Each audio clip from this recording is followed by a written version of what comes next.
ஏய் மருமகளே, இந்த வீட்டில் எதுனாலும் ஏன் முடிவாக தான் இருக்கணும், புரியுதா? போய் உள்ள போய் வேலையை பாரு போ. சரிங்க தேய். அம்மா தாயே, தர்மகிரமா பண்ணுங்க தாயே. யோ, தர்மம்லாம் இல்ல, போயா. என்னையவே இங்க தர்மம் இல்லாம தான் நடத்தாங்க, இதுல இன்னொருத்தன் வேற. யார் மருமகளே அது? ஏதோ தர்மம் கேட்டு வந்தாங்க தேய், போன்னு சொல்லிட்டேன். போன்னு சொல்லிட்டியா? உனக்கு யார் அந்த உரிமையை கொடுத்தா? அவங்கள திரும்ப கூப்பிடு. இதோ கூப்பிடுறேன் தேய்.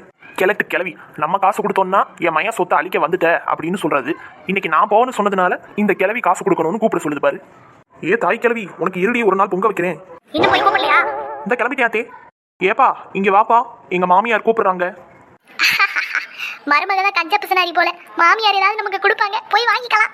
மா ஏப்பா, உனக்கு கொடுக்கறதுக்கு ஒண்ணு இல்லைன்னு சொல்றதுக்கு இவ யாருப்பா? இந்த வீட்டுக்கு எஜமானி நான் தான் சொல்லுவேன். உனக்கு கொடுக்கறதுக்கு ஒண்ணு இல்ல, போயிட்டு வா. அட பைத்தியக்கார கிழவி, இதுக்கு உன் மருமகளே பரவாயில்ல. சீ.